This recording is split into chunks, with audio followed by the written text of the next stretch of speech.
श्री शिवाय नमस्तुभयम। दोस्तों, जैसा कि आप सभी लोग जानते हैं कि 1 मार्च 2026 यानी रविवार को पड़ रही है फाल्गुन महीने की प्रदोष व्रत, जो बहुत ही खास है। और दोस्तों, ये वो तिथि है जो कि फाल्गुन महीने में रविवार को पड़ रही है। दोस्तों, इसी दिन किया जाने वाला पंडित जी द्वारा बताया गया एक लाल फूल और एक सफेद फूल वाले उपाय आप लोगों को जरूर करना चाहिए, क्योंकि दोस्तों ये एक ऐसा उपाय है जो कि हर दिन नहीं किया जाता। फाल्गुन महीने में जो रविवार की प्रदोष व्रत आती है उसी दिन किया जाता है। अगर आप लोगों ने इस उपाय को नहीं किया है या किसी कारणवश नहीं कर पाए हो तो इस फाल्गुन रविवार प्रदोष व्रत के दिन इस उपाय से मत चूकना। दोस्तों देखिए, ये दिन इतना खास होता है, इतना महत्वपूर्ण होता है। देखा गया है कभी कभी बड़े बड़े पूजा पाठ अनुष्ठान से जो मनोकामना पूर्ण नहीं होती है, वह फाल्गुन रविवार के दिन एक छोटे से करने से ही आपकी मनोकामना पूर्ण हो जाती है। और बहुत सारे लोगों ने इस उपाय को किया भी है और उनको इस उपाय को करने का फल भी जरूर मिला है। अगर आप लोग भी इस उपाय को इस रविवार के दिन करना चाहते हैं तो आप इस उपाय को पहले अच्छे से समझ लेना, सुन लेना, उसके बाद करना। आपको इस उपाय का फल जरूर मिलेगा, आपकी सभी मनोकामनाएं पूरी हो जाएंगी। दोस्तों, हम आपको यहाँ पर बता दें कि ये जो एक लाल फूल और एक सफेद फूल वाले उपाय है, ये उपाय पंडित जी ने अपनी अभी की सीहोर की कथा में ही बताया है। उपाय को करने से आपके घर में चाहे किसी भी प्रकार की दुहक और समस्या क्यों ना चल रही हो, आपको उसका कारण भी नहीं पता है कि भाई ये समस्या किस कारण से चल रही है। उसका कुछ भी कारण हो सकता है, जैसे पितृदोष हो सकता है, काल सर्प दोष हो सकता है, या किसी भी तरह का मंगल दोष भी हो सकता है, और भी बहुत तरह के दोष होते हैं, कुछ भी हो सकता है। पर आपको इस उपाय को करने के लिए अपने दोष को पता लगाने की भी जरूरत है। आपके घर में किस कारण से इतनी दुख और परेशानी आ रही है वो भी आपको पता लगाने की जरूरत नहीं है। बस रविवार को प्रदोष व्रत के दिन इस उपाय को कर लेना है, क्योंकि इसी एकमात्र उपाय को करने से आपके पूरे घर परिवार में सुख और शांति हो जाएगी। आपके घर में अच्छे अच्छे काम होने लगेंगे, आपकी जो भी मनोकामना होगी वो भी धीरे धीरे करके पूर्ण होना शुरू हो जाएगी। अब हम समझते हैं इस एक लाल फूल और एक सफेद फूल वाले उपाय को आपको करना कैसे है, किसको करना है, किस करना है और कैसे करना है। देखो, उपाय बिल्कुल आसान है, बस समझने वाली बात है, ध्यान से समझिए, उसके बाद ही आप लोग जो है इस उपाय को जरूर कीजिएगा। सबसे पहली चीज हम लोग ये समझते हैं कि इस एक लाल फूल और एक सफेद फूल वाले उपाय को इस आने वाली रविवार प्रदोष व्रत के दिन किसको करना है। तो देखिए, इस उपाय को घर के सभी सदस्यों को करने की बिल्कुल भी जरूरत नहीं है। घर में से कोई एक मुख्य बड़ा सदस्य इस उपाय को करेगा तो उस घर परिवार के सभी सदस्यों को इस उपाय को करने का फल मिल जाएगा। पर वो बड़ा सदस्य कौन होगा, कौन व्यक्ति इस उपाय को करेगा, तो यहां पर देखिए हम आपको बता दें, घर की जो बड़ी माताएं बहनें होंगी, घर की बड़ी माताओं बहनों में से कोई भी एक माता बहन इस वाले उपाय को कर सकती है। अपने पूरे घर परिवार के लिए घर में सभी सदस्यों को इस उपाय को करने की जरूरत नहीं है।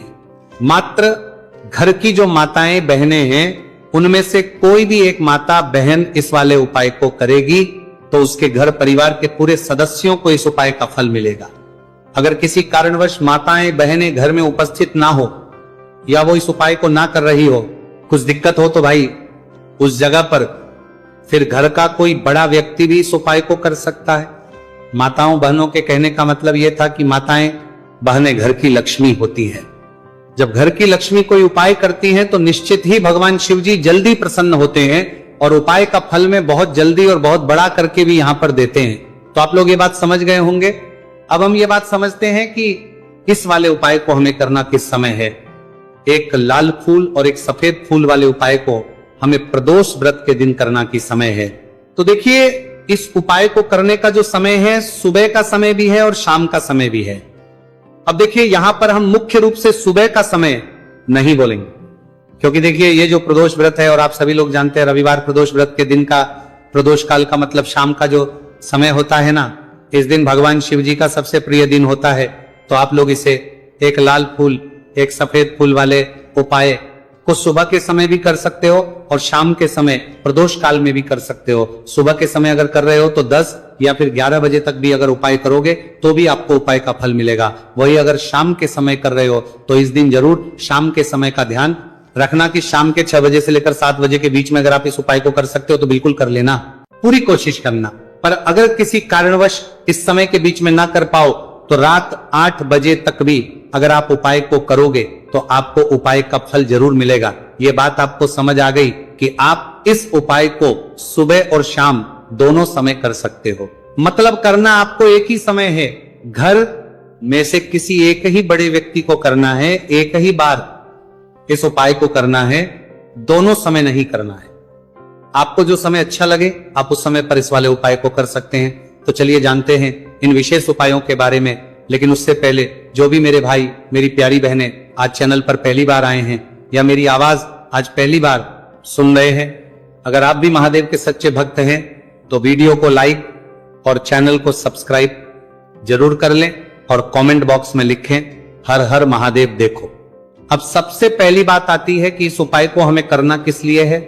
जैसा कि हमने अभी आपसे बोला कि इस उपाय को करने के बाद आपके जीवन में बहुत सारी खुशियां आएंगी, आपकी मनोकामनाएं पूर्ण होंगी, आपकी धन की समस्या दूर होगी, आपकी पैसों की समस्या दूर होगी।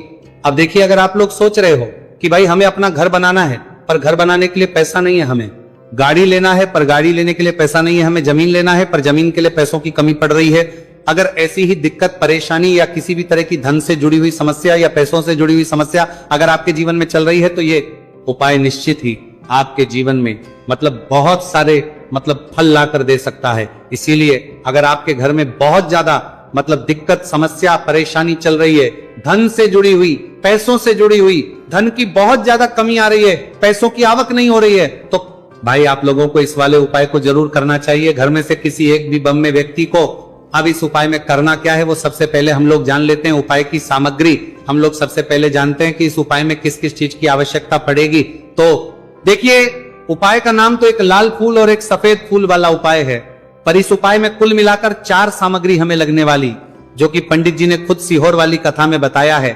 और जो हम आपको उपाय बताते हैं वो पंडित जी द्वारा बताए गए होते हैं, अलग से हम कुछ भी नहीं बताते। तो यहाँ पर हम लोग समझते हैं कि इस उपाय की सामग्री क्या है। तो देखो, उपाय की जो सामग्री है वो 4 सामग्री है, जिसमें से सबसे पहली सामग्री है एक बेलपत्र। देखो बेलपत्र क्या होती है, बेलपत्र जो शिव की शिवलिंग पर चढ़ती है। दूसरी चीज है एक शमी पत्र, शमी पर शिवलिंग पर ही चढ़ता है। तीसरी चीज है दोस्तों एक लाल फूल, उपाय का नाम है, तो एक यहाँ पर आपको लाल फूल लेना है। अब ये लाल फूल कौन सा लेना है, देखो शिवलिंग के ऊपर जो लाल फूल चढ़ता हो उनमें से कोई भी एक लाल फूल पसंद कर लेना और वो कहीं से तोड़कर या कहीं से खरीद कर लेकर आना और उस लाल फूल को उपाय में प्रयोग कर लेना। उसके बाद में एक सफेद फूल, सफेद फूल का विशेष रूप से ध्यान रखना, जो सफेद फूल शिवलिंग पर चढ़ता हो सिर्फ वही सफेद फूल लेकर आना, इसके अलावा कुछ मत लेकर आना, लेकिन केतकी का मत लेना।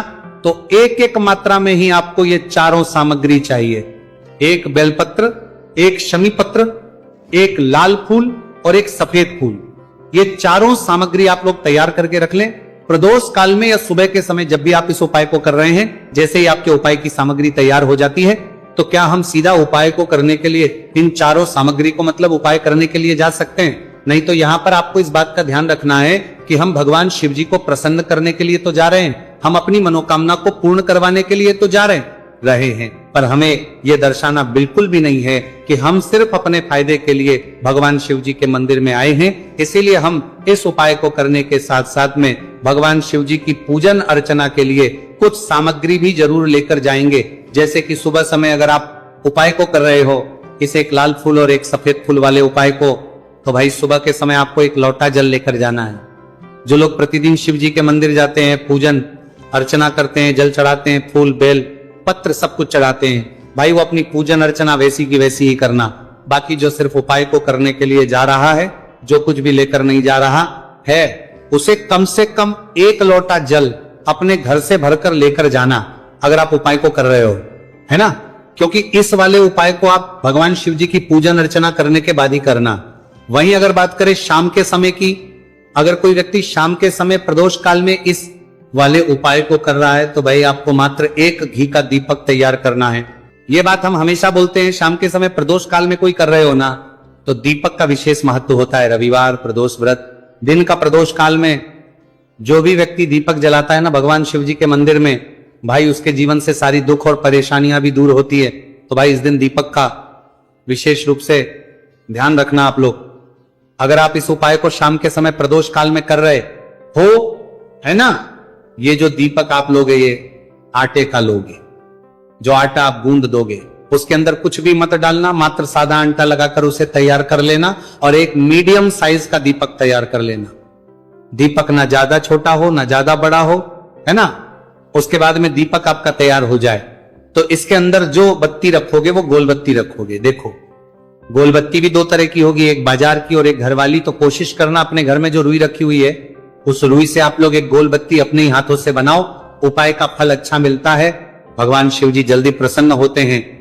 जब हम किसी भी उपाय को अपने हाथों से परिश्रम करके तैयार करते हैं तो आपको उस दीपक के अंदर एक गोल बत्ती रख देनी है।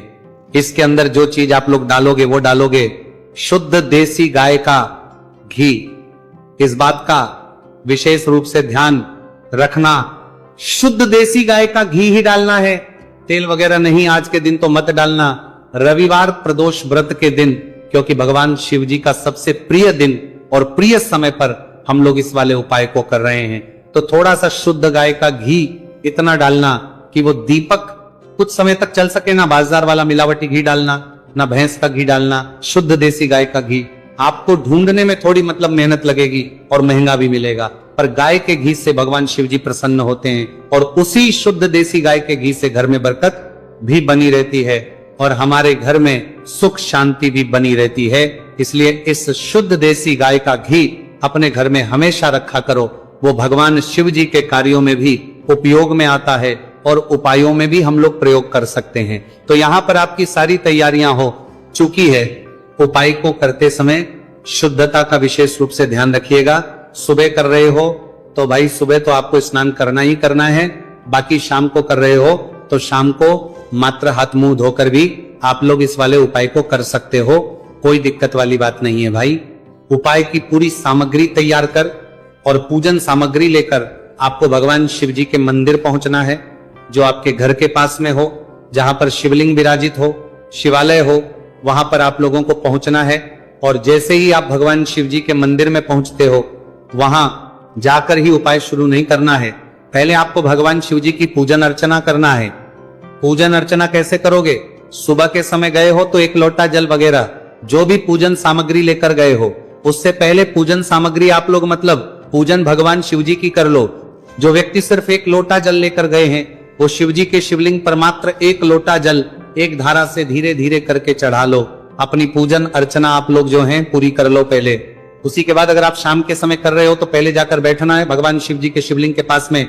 आप जो दीपक तैयार करके लेकर आए हो उस दीपक को पहले जलाना है। ये जो दीपक आप लोग जलाओगे ना, ये किसी और की माचिस से मत जला, अपनी ही माचिस अपने ही घर से लेकर आना और इस दीपक को अपने ही माचिस से जलाना। अगर आपने मंदिर की माचिस या किसी और की माचिस ले ली, इस उपाय को करने में इस उपाय का फल उस व्यक्ति को भी बहुत मिल जाएगा। इस बात का ध्यान रखना। अपने घर से अपनी ही माचिस लेकर जाना और इस दीपक को जलाना। दीपक को जलाने के बाद भगवान शिव जी की शिवलिंग के पास में रख देना। शिवलिंग के इतना पास में मत रखना कि शिव जी को आंच लगे, थोड़ी सी दूरी बनाकर ही जो है इस दीपक को शिवलिंग के पास में आप लोग रख दीजिएगा। अब जैसे ही आपकी पूजन अर्चना हो जाती है, भगवान शिव जी के शिवलिंग के सामने या आसपास कहीं पर भी बैठ जाइए उपाय को करने के लिए। और उपाय को करने से पहले आप लोग अपनी वो चारों पूजन सामग्री निकाल लीजिए। उपाय की जो सामग्री है वो निकाल लीजिए और भगवान शिव जी के शिवलिंग के ऊपर एक माता अशोक सुंदरी जी का स्थान देख लीजिए।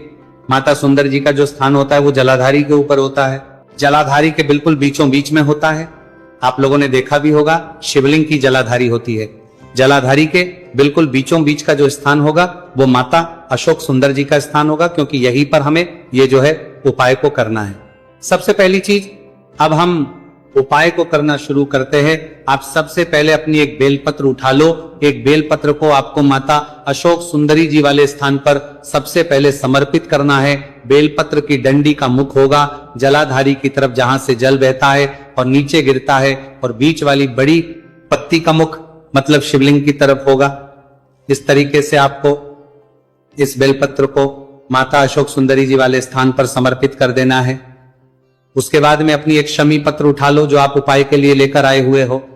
शमी पत्र को उठाकर शमी पत्र की भी जो डंडी का भाग होगा वो जल की तरफ करके, जहां से जल बहता है नीचे गिरता है उस तरफ करके, और पत्ती वाला भाग शिवलिंग की तरफ करके इस शमी पत्र को भी उस बेल पत्र के ऊपर आपको समर्पित कर देना है। समर्पित करने के बाद अब आप ले लो अपना एक लाल फूल जो आप उपाय को करने के लिए लेकर आए हुए हो। इस लाल फूल का जो खिला हुआ भाग होगा, चाहे वो गुलाब का फूल हो, चाहे कोई सा फूल जो शिवलिंग पर चढ़ता हो, भाई उस फूल का जो खिला हुआ भाग होगा वो शिवलिंग की तरफ होगा।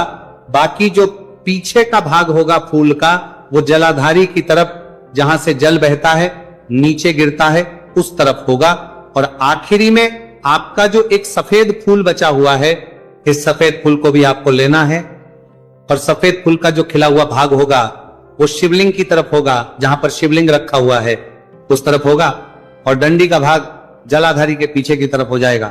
मतलब जो जहां से जल बहता है और नीचे गिरता है, जब आप एक बेलपत्र, एक शमी पत्र और एक लाल फूल, एक सफेद फूल चढ़ा रहे हो, तो उस समय आप लोगों को कांता भगवान या कांता चक्र का नाम लेते हुए ही जो है इस उपाय को करना है, और भगवान शिव जी और नारायण जी का स्मरण करते हुए ही इस उपाय को आपको करना है। तो जब भी आप एक बेलपत्र, एक शमी पत्र, एक लाल फूल और एक कमी हो रही है, जो भी दुख और समस्या परेशानी चल रही हो आपको अपनी, वो दुख और जो है भगवान शिव जी से उपाय को पूरा करने के बाद वहीं पर पास में बैठकर बोल देना है, हाथ जोड़ के आंखें बंद करके अपनी परेशानी और श्री शिवाय नमस्तुभयम का जाप करना है। दोस्तों, आज हमने इस वीडियो में कुछ उपाय बताए हैं जो आपको करने